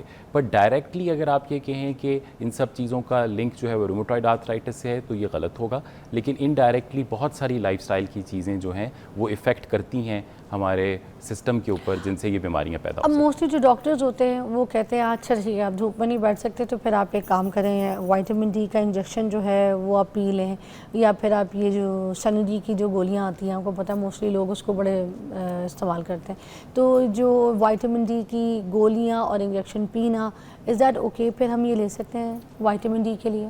دیکھیں، اوور دا کاؤنٹر تو استعمال میں نہیں کہوں گا کہ درست ہے اس کا، کیونکہ بالکل یہ جو آپ نے جو نام لیے جن ادویات کے اور جو برانڈ کا بھی، یہ ہائی ڈوز فارمولیشنز ہیں جن میں 2-2 لاکھ یونٹ ہوتے ہیں۔ کسی وقت جب ڈیفیشنسی ہوتی ہے تو بالکل ہم بھی دیتے ہیں، لیکن عمومی طور پہ پہلے لیول کا جانچنا ضروری ہے کہ اگر آپ ڈیفیشنٹ ہیں تو تبھی لینا چاہیے، خود سے نہیں لیتے رہنا، پوچھ کے لینا چاہیے، اور اس کی بھی ایک فریکوینسی متعین ہونی چاہیے ڈاکٹر سے۔ ایسے نہیں سوچ لینا چاہیے کہ مجھے آج تھکاوٹ اور درد زیادہ ہے تو میں نے 2 لاکھ یونٹ کا وائٹامن ڈی کا وہ کیپسول یا ٹیکا پی لیا، دیٹس ناٹ فیئر۔ یہ آپ اپنے سسٹم کو گڑبڑ کر سکتے ہیں، کیلشیم کا لیول آپ کا زیادہ بھی ہو سکتا ہے اس سے، اور پرابلمس بھی ہو سکتی ہیں۔ اچھا، ہمارے پاس جو موسٹلی ڈاکٹرز آتے ہیں تو یہ کہتے ہیں کہ ان کو پی لینا چاہیے، جو نوجوان ہیں ان کو پی لیں، کچھ نہیں ہوتا، ہمارا دھوپ میں آنا جانا اتنا زیادہ ہے نہیں، اور ہمارے جو موسٹلی لوگ ہیں وہ وائٹامن ڈی کی ڈیفیشنسی میں رہتے ہیں، تو پی لینا چاہیے مہینے بعد یا 2 مہینے بعد ایک انجیکشن پی لینا چاہیے۔ تو آپ کیا کہتے ہیں اس بارے میں؟ 2 مہینے کے بعد میں کہوں گا کہ چلیں درست ہے، اگر کسی کو آپ ایسی صلاح دے رہے ہیں 2 سے 3 مہینے میں، یہ سال میں 2 مرتبہ، لیکن بہرحال بغیر جانچے لیول پینے کے نقصانات ہونے کا امکان ہے، چاہے بہت کم لیکن ہونے کا امکان۔ اچھا، وائٹامن ڈی اگر بڑھ جائے تو پھر اس کو فلش آؤٹ بھی تو باڈی سے پھر کرنا پڑتا ہوگا؟ جی ایسا امکان ہے کہ اگر کیلشیم کا لیول اس کی وجہ سے بڑھ رہا ہے تو پھر ایک پراپر طریقہ ہوتا ہے اس کے لیے اور وہ اس کو فلش آؤٹ کرنے کا، اگر اس کی علامات ہو رہی ہیں۔ اچھا سر، وائٹامن ڈی کی جو کمی ہے اس کے بھی سمٹمز ہمیں بتا دیں، ہماری باڈی میں کیا ری ایکشن آئے گا، ہمیں کیسے پتہ چلے گا کہ ہماری باڈی جو ہے وائٹامن ڈی سورس سے کم ہو رہی ہے؟ وائٹامن ڈی کی علامات عمومی طور پہ اتنی نہیں ہوتی، لیکن ہم بہت ساری چیزوں کو لنک اور ایسوسیٹ کر لیتے ہیں، کائنڈ آف جیسے جو ڈیفیوز ایکس اینڈ پینز، کہیں پر سارے پٹھوں میں درد، کھچاؤ، مائلڈ سا ڈپریشن کا رہنا، سو یہ چیزیں ساری اس کی علامات ہیں جو کہ اس کے ساتھ ایسوسیٹ کی جاتی ہیں، اور عمومی طور پہ اسی کو سوچ کر ہم اپنے پیشنٹس کو سجیسٹ بھی کرتے ہیں کہ وہ وائٹامن ڈی لیتے رہیں، جیسے میں نے بتایا 2 سے 3 مہینے میں، اگر وہ 2 لاکھ یونٹ والا لے رہے ہیں جو کہ درست نہیں میرے کو۔ ہمارا جو پاکستانی عوام ہے نا، ان میں جو موسٹلی لوگ ہیں ان کو یورک ایسڈ کا اور جوڑوں کے درد کا جو ایک ڈفرینس ہے وہ بھی آج تک نہیں سمجھ آتا۔ ایک تو اس کا بھی ڈفرینس ڈیفائن کر دیجئے کہ عام گھر میں جس کو اگر پین ہو رہی ہے جوڑوں میں یا اپنے پاؤں کی انگلیوں میں یا کہیں ایسی جگہ پہ، تو اس کو پتہ چلے کہ یہ یورک ایسڈ کی ایک پین ہو سکتی ہے اور یہ ایک جوڑوں کے درد کی پین ہو سکتی ہے، اس میں کیا ڈفرینس ہوگا؟ یورک ایسڈ بھی ایک جوڑوں کے درد کا ایک کاز ہے، اچھا۔ اور اس گینٹھیے کو جس کو یورک ایسڈ سے جو ہوتا ہے اس کو ہم گاؤٹ بولتے ہیں۔ گاؤٹ عمومی طور پہ بھی مڈل ایج لوگوں کو زیادہ ہوتا ہے، مین مور دین ویمن، اور اس کے ساتھ عمومی طور پہ 1 یا 2 جوڑ میں شدید تکلیف آتی، پاؤں کا انگوٹھا، ٹخنا، یہ زیادہ تر جوڑ ہیں جو اس میں ہوتے ہیں، اور شدید درد کا مطلب یہ کہ ایک دم ایکیوٹ آنسٹ ہوتا ہے، ایک صبح اٹھے اور شدید درد ہے، پاؤں نہیں لگ رہا، جوڑ سوجا ہوا ہے، لال ہے، شدید تکلیف ہے کہ رونے والا حال ہو رہا ہے، تو یہ عمومی طور پہ گاؤٹ کی علامات ہیں۔ ہلکی پھلکی دردوں کے ساتھ جب آپ اپنا یورک ایسڈ چیک کراتے ہیں اور وہ آ جاتا ہے 8.5 اور آپ کو ساتھ تھوڑا سا موٹاپا بھی ہے, پیٹ بھی تھوڑا سا نکلا ہوا ہے, ہلکی سی ڈائبٹیز بھی, پری ڈائبٹیز ہے, تو یہ سب کچھ ایک میٹابولک سنڈروم کا حصہ ہے جس میں آپ کی باڈی یورک ایسڈ کو ہینڈل نہیں صحیح کر پا رہی. لیکن آپ کی وہ ڈیفیوز ایکس اینڈ پینز کا تعلق یورک ایسڈ سے نہیں ہے. میں نے آپ کو کلاسیکل یورک ایسڈ کے کیس کی ہسٹری آپ کے سامنے رکھ دی ہے. جو میں نے شروع میں بات کی, جو آپ نے سوال مجھ سے پوچھا رومیٹوئڈ آرتھرائٹس کا, رومیٹوئڈ آرتھرائٹس کا یورک ایسڈ سے کوئی تعلق نہیں ہے. اس کی تشخیص کے لیے آپ کو ایک اسپیشلسٹ چاہیے, اور اس کی علامات میں بیان کر چکا ہوں پہلے کہ وہ عمومی طور پہ بہت سارے جوڑوں میں ایک وقت میں درد ہوگا, تدریجاً وہ مرض بڑھ رہا ہوگا, اور صبح کے وقت آپ کو اکڑن درد اور سوجن رہے گی ان جوڑوں کے اندر. اگر اس کے ساتھ یورک ایسڈ زیادہ بھی ہے تو وہ یورک ایسڈ شاید آپ کی دردوں کا کاز نہیں ہے. اچھا, ہمیں عموماً وہ جو ڈائٹ ہے اسپیشلی اس پہ کہا جاتا ہے کہ یہ چھوڑ دو, تمہیں یورک ایسڈ ہے, تم یہ نہیں کھا سکتے, گوشت تو تم بالکل بھی نہیں, مٹن تو بالکل نہیں, تو کچھ دالیں بھی منع ہوتی. تو کیا ان چیزوں میں ہی یورک, اس کی وجہ سے یورک ایسڈ ہوتا ہے, یا پھر کچھ اور بھی ایسی حرکات یا کوئی ایکٹیویٹی ایسی ہم کرتے ہیں جس کی وجہ سے یورک ایسڈ کا پین اور تکلیف ہوتی ہے؟ ڈائٹ کا صرف 15% تک تعلق ہے آپ کی یورک ایسڈ لیول سے. اچھا, اس کو صرف اتنا ہی مینیج کر سکتے ہیں آپ, صرف 15% تک اس کو کمی لا سکتے ہیں ڈائٹ کے ذریعے. ڈائٹ میں بالکل جو میں نے بتایا, جیسے ریڈ میٹ ہے, بیف ہے جیسے, اور اسپیشلی ایسا جیسے جس کو ہم آرگن میلز کہتے ہیں, جو ہماری لاہوری کھانے ہیں, نہاری, سری, پائے, کھدیں, برین مسالے, یہ سب وہ چیزیں ہیں جو ہائی کانٹینٹ ہیں پیورین کا, جس سے یورک ایسڈ بنتا ہے. تو ان سب کو اوائڈ کرنا چاہیے, یہ سب انہیلدی فوڈ ہے. سو بہت سارے لوگ مجھ سے ناخوش ہوں گے آج. اچھا چلیں, یہ تو 15% یہ ہو گیا, باقی چیزیں جو ہیں وہ آپ کا فیکٹر, جو باڈی آپ کا, جیسے میٹابولزم میں کہہ رہا ہوں کہ اگر آپ کا لائف سٹائل میں ایکسرسائز نہیں ہے, اور پھر آپ کی کڈنیز اس کو کیسے ہینڈل کر رہی ہیں. ایٹ ٹائمز ہمارا اندر ایک ہمارے ایسے پرابلم یا ڈیفیکٹ ایسا آ رہا ہوتا ہے جسم کے اندر کہ کڈنی ایکسکریٹ نہیں کر رہی ہوتی. گردوں کا کام ہے کہ وہ فاضل چیزیں جسم سے نکالیں, تو وہ صحیح طرح سے اگر ایکسکریٹ نہیں کر پا رہے, نکل نہیں رہا جسم سے, تو وہ ایکیومولیٹ ہوتا ہے باڈی کے اندر, اور وہ پھر پرابلمس کر سکتا ہے. اچھا, ہم ایک بریک لیں گے, بریک کے بعد دوبارہ جوائن کریں گے, اور پھر ہم موٹاپے کو بھی ڈسکس کریں گے. ٹھیک ہے, جوڑوں کے درد کے ساتھ موٹاپا کس طریقے سے شدید آپ کو تکلیف دے سکتا ہے. بریک کے بعد.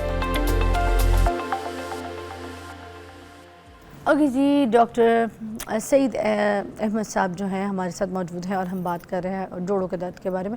اچھا, موٹاپا جو ہے اس کے لیے کہا جاتا ہے کہ آپ سیدھا کھڑے ہو جائیں, کھڑے ہو کے جو ہے نا آپ اپنے پیروں کو دیکھیں. ٹھیک ہے, اگر آپ کے پیر آپ کو دکھ رہے ہیں تو اس کا مطلب آپ موٹے نہیں ہیں, اور اگر آپ کا پیٹ آپ کے پیروں کے آگے آ رہا ہے اور آپ نہیں دیکھ سکتے اپنے پیروں کو, تو اس کا مطلب آپ موٹے ہیں. موسٹلی ہم یہی باتیں سنتے ہیں. اب اس طریقے کے جو لوگ ہیں, کیا ان کے لیے جب یہ ساری, ان کو چاہے یورک ایسڈ ہو, چاہے ان کو یہ جو رومیٹوئڈ آرتھرائٹس ہو جاتا ہے, تو یہ سب پھر ان کے لیے بہت شدید پینفل ہو جاتا ہے؟ بالکل, بہت رول ہے اس میں آپ وزن کی زیادتی کا, اپنے وزن کو مینٹین رکھنا, جو آپ کا باڈی کا جو ویٹ آئیڈیل ہے اس کے اوپر لے کر آنا. کوئی مشکل نہیں ہے, ہر چیز اویلیبل ہے نیٹ کے اوپر.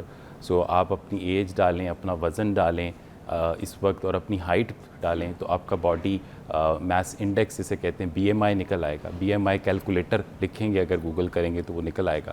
اس کے اندر یہ چیزیں انٹر کیجئے اور دیکھیے کہ اس وقت آپ کا وزن کس میں فال کر رہا ہے. اگر آپ اوور ویٹ ہیں, مائلڈ اوبیس ہیں, بہت زیادہ ماڈریٹ یا سیویئر ماربڈ اوبیسٹی کی طرف جا رہے ہیں, تو ماربڈ اوبیسٹی کے لیے میں یہ صلاح دوں گا کہ ڈائٹیشن, نیوٹریشنسٹ کو ملیے, ایک اچھے فزیشین سے رابطہ کیجیے, اینڈوکرائنالوجسٹ کو ملیں.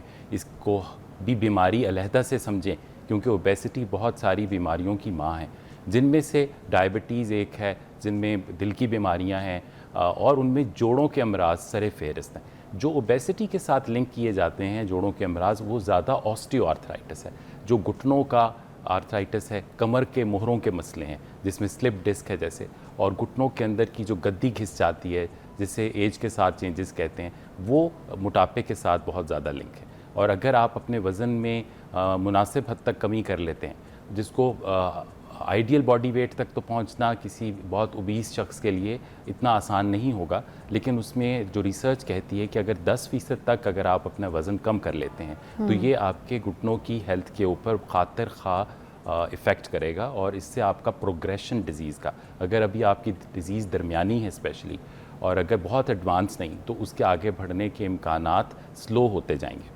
اچھا بہت سے لوگ کہتے ہیں کہ آپ نے جو ہے نا واک اتنی زیادہ نہیں کرنی, آپ نے پھر 5-6 کلومیٹر جو واک ہے وہ نہیں کرنی, آپ بہت بھاگے مت کیونکہ اس سے آپ کا وزن کم نہیں ہوگا. یہ صرف آپ کے جوڑوں پہ افیکٹ کرتی ہے, آپ کے جو جوڑے ہیں وہ کمزور ہو جاتے ہیں. موسٹلی کہا جاتا ہے نا کہ ایتھلیٹس جو ہیں, جو فٹ بالرز وغیرہ ہوتے ہیں, ان کے گھٹنے خراب ہو جاتے ہیں, وہ اس وجہ سے کیا صحیح بات ہے؟ کہتے ہیں سوئمنگ اور سائیکلنگ کر لیں بس.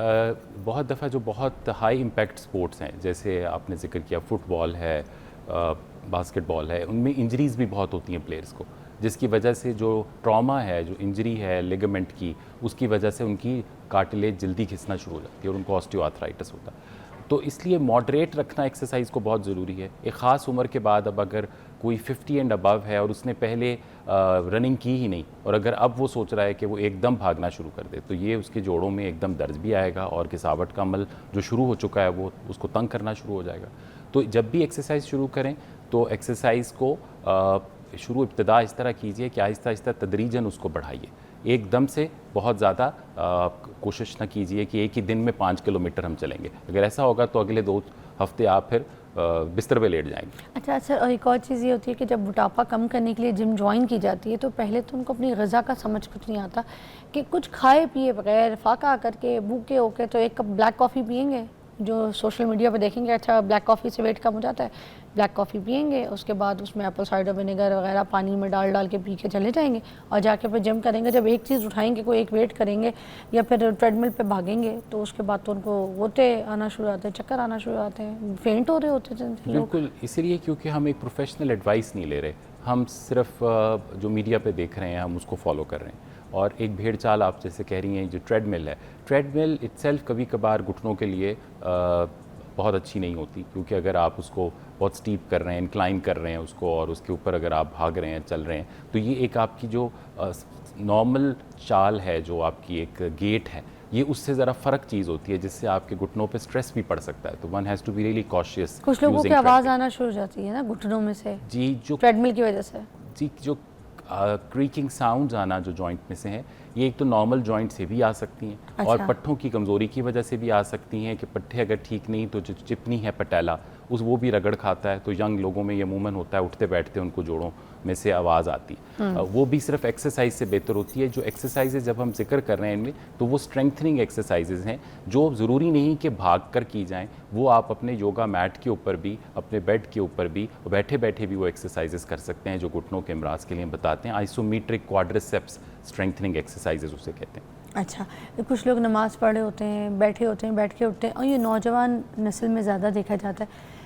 تو نماز پڑھ کے جیسے ہی اٹھیں گے تو کڑک کی آواز ان کے جو ہے نا گھٹنوں میں سے اور ایسے گٹوں میں سے آتی. یہ نارمل ہوتا ہے یا کبھی کبھار ہوتی ہے؟ دیکھیں, ایک چیز ہے جس کو ہم کہتے ہیں جنرلائزڈ بینائن ہائپر موبیلٹی. آپ کے جوڑوں کے اندر کچھ آگے پیچھے کے جو عضلات اور پٹھے ہیں ان میں لچک زیادہ ہوتی ہے, اور یہ ینگ فیمیلز میں بہت زیادہ ہے. اس کی وجہ سے وہ فلیٹ فیٹ بھی بہت لوگ ہوں گے, اور بہت سارے لوگوں کے گھٹنے سے جو آواز آتی ہے اٹھتے بیٹھتے, وہ ایک مرض جسے ہم کہتے ہیں کونڈرومیلیشیا پٹیلی, یعنی جو پٹیلا جس کو ہم نی کیپ کہتے ہیں, اس کے پچھلا حصہ جو وہ رف ہوا ہوتا ہے. تو یہ ایک بہت بڑا کاز ہوتا ہے.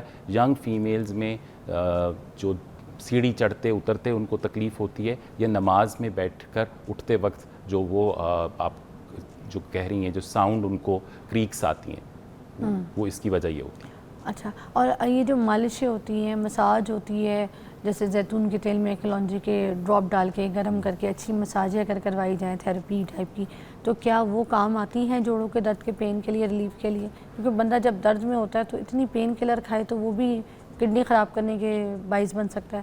تو کیا مساج کام کرتی ہے؟ بہت اچھا سوال.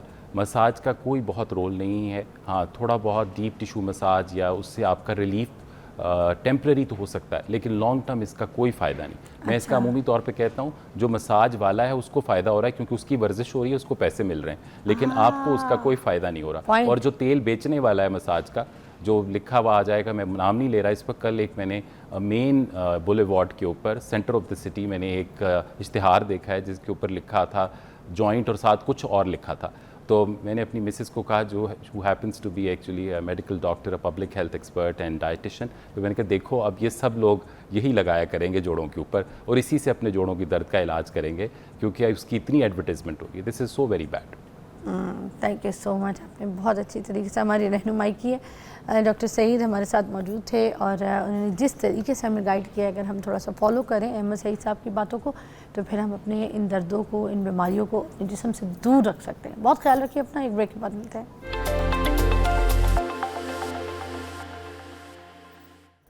Welcome back. ناظرین, میرے پاس ایک پیاری سی معصوم سی ینگ سی بچی ہے, اروب اسلم. آپ کو پتہ ہے یہ کون ہے؟ یہ ایک 14 سال کی بچی ہیں جو کہ 3 سال کی عمر سے اسپیچ کرتی ہیں. اسپیچز انہوں نے بہت بڑے بڑے مقام پہ کر لی ہیں, اور 3 سال کی عمر سے اسپیچ کرنا اور تقریریں اس طرح سے تیار کرنا بہت زبردست بات ہے. 8 سال کی تھی جب یہ پاکستان کے جو نیشن وائڈ کمپٹیشن ہے پاکستان میں, اس میں ٹاپ 4 لوگوں میں شامل ہوئی تھی. اور اس کے علاوہ نظریہ پاکستان جو ہے اس کے ٹرسٹ کی طرف سے بھی انہوں نے کافی ایوارڈز حاصل کیے ہیں اور اسپیچز کیے ہیں. تو آج ان کی جو مدر ہیں وہ بھی ساتھ آئی ہیں, ہاؤس وائف ہیں, اور ان کے بھائی جو ہیں وہ پڑھائی کر رہے ہیں, مگر ان کی مدر جو ہے نا بیٹی کو فل سپورٹ کر رہی ہیں. السلام علیکم اروب, کیسی ہو؟ وعلیکم السلام. Wow, good to see you. Give me huggy. اچھا جی, تم 14 اگست آنے والی ہے تو پہلے سے جو ہے نا ہرے کپڑے تم نے تیار کر لیے اپنے, ہے نا؟ جی. چلو کیا بات ہے. مجھے لگتا ہے اسپیچ بھی تم نے آج کے لیے جو 14 اگست کی تیار کی ہے. جی ہے جی. تو اتنی چھوٹی سی ہو, تمہیں شوق کیسے پیدا ہو 3 سال کی عمر میں تم نے یہ اسپیچ امی نے کروائی تھی؟ اصل میں مجھے بچپن سے نا بولنے کا بہت زیادہ شوق تھا.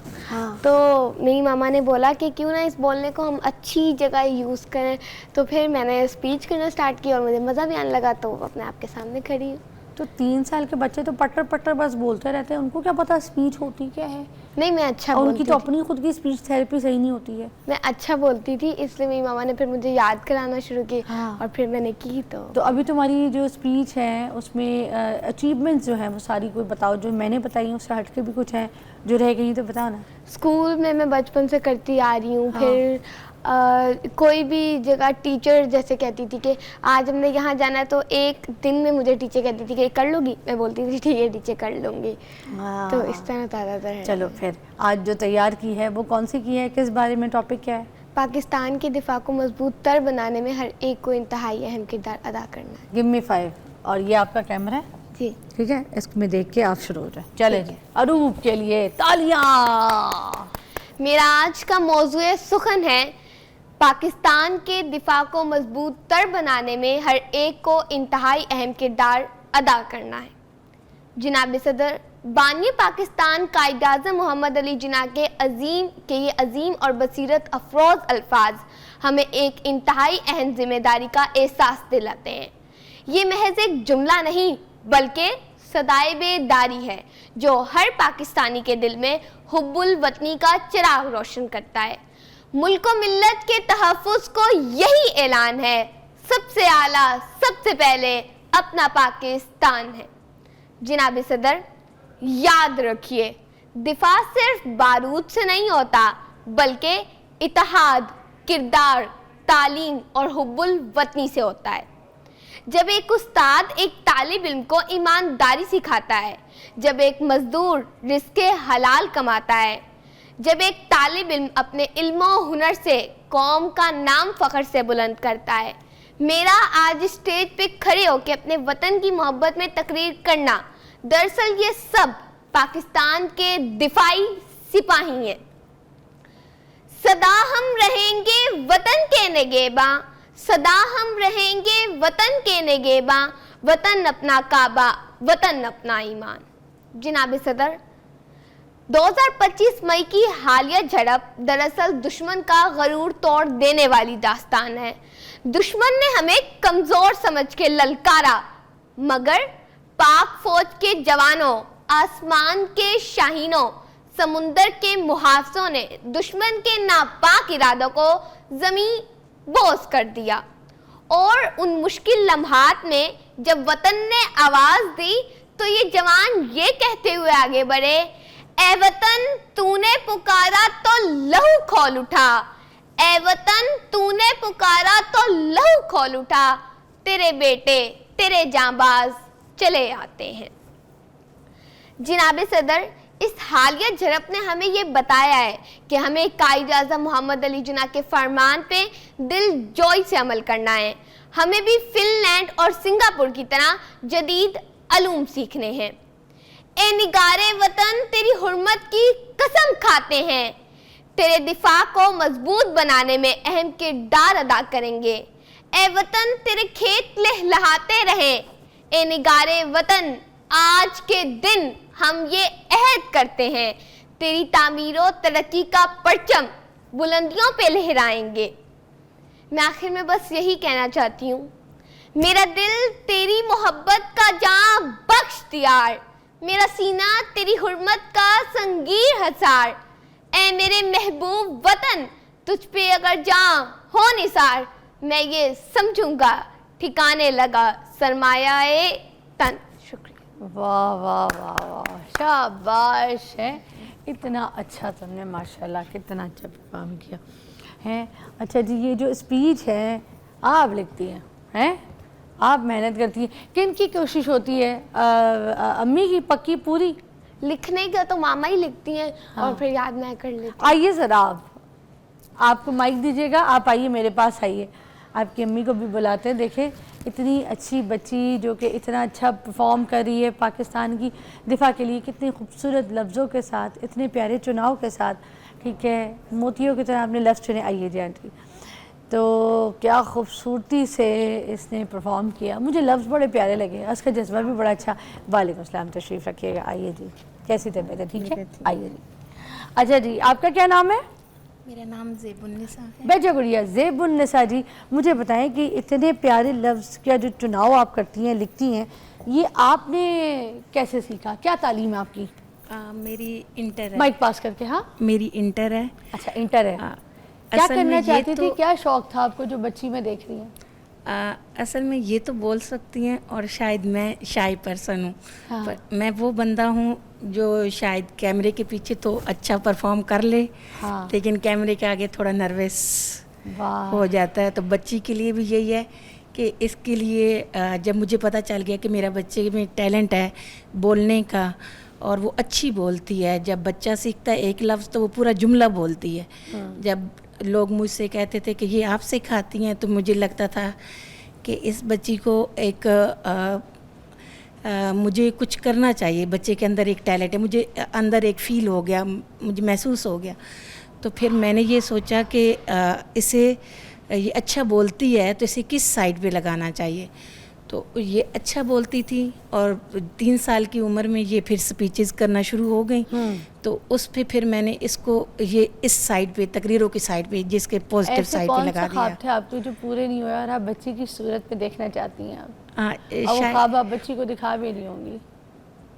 شاید میرے اندر ایک آرٹ کے تمام جو مجھے آج پتہ چلا اس ایج میں، جو کہ میرے اندر تمام آرٹ کے جو جتنے بھی جوہر ہیں نا، وہ سارے میرے اندر پائے جاتے ہیں، جو کہ اس وقت نہ میرے والدین کو پتہ چل سکا تھا نہ مجھے۔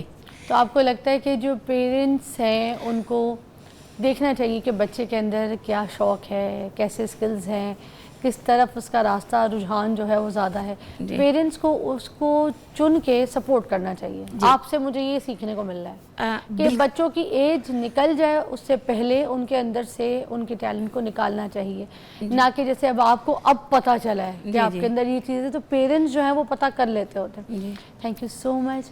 بہت سارے خواب جو آپ نے اپنی بیٹی کے لیے دیکھے ہیں، جو اپنے لیے دیکھتی تھی، اللہ تعالیٰ ان کو پورا فرمائے۔ بہت پیاری بیٹی ہے، اور آپ کے بیٹی کے لیے بھی اللہ تعالیٰ راستے آسان کرے۔ ایک جملہ بولوں؟ جی بول دیجیے۔ جو میں نے سیکھا ہے، یہ پروگرام جو آپ کے یہ جو مارننگ کے پروگرام ہیں، یہ پروگرام غلط نہیں ہوتے۔ میں نے ان سے سیکھا ہے، جب آپ کسی بھی ایکسپرٹ کو لاتے ہیں، تو میں ایک مڈل کلاس ہوں، میرے پاس بجٹ بھی نہیں ہوتا۔ یہ میں اس لیے کہہ رہی ہوں کہ بہت ساری یہاں مائیں ہوں گی جن کے پاس بجٹ نہیں ہوگا۔ ہم لے سکتے ہیں، بجٹ سے تو بہت چیزیں لے سکتے ہیں، لیکن آپ کے پاس جب نہیں ہوگا تو اس وقت آپ نے اپنے بچوں کو دیکھ کے تو اس وقت کیسے چلانا ہے، میں نے ان مارننگ شو سے سیکھا ہے. Thank you. واہ جی. اچھا جی، اچھی بات ہے، آپ کہیں سے بھی سیکھتے ہیں اور کہیں سے بھی اچھی بات کو کیچ کر سکتے ہیں. آج کل کے دور میں سب کچھ فری ہے، ٹی وی دیکھیں، یوٹیوب دیکھیں. اور آخری بات، اگر آپ میں کوئی ایسا ٹیلنٹ ہے جیسے عروب میں، تو آپ ہمارے پلیٹ فارم کو آ کے یوٹیلائز کیجیے. ہمارے فیس بک پہ، ہمارے یوٹیوب پہ میسیجز کیجیے اور ہم آپ کو بلائیں گے، ہم آپ کو چنیں گے. آپ میں سے جو لوگ دیکھ رہے ہیں ان سب کے لیے پلیٹ فارم فری ہے. اللہ حافظ.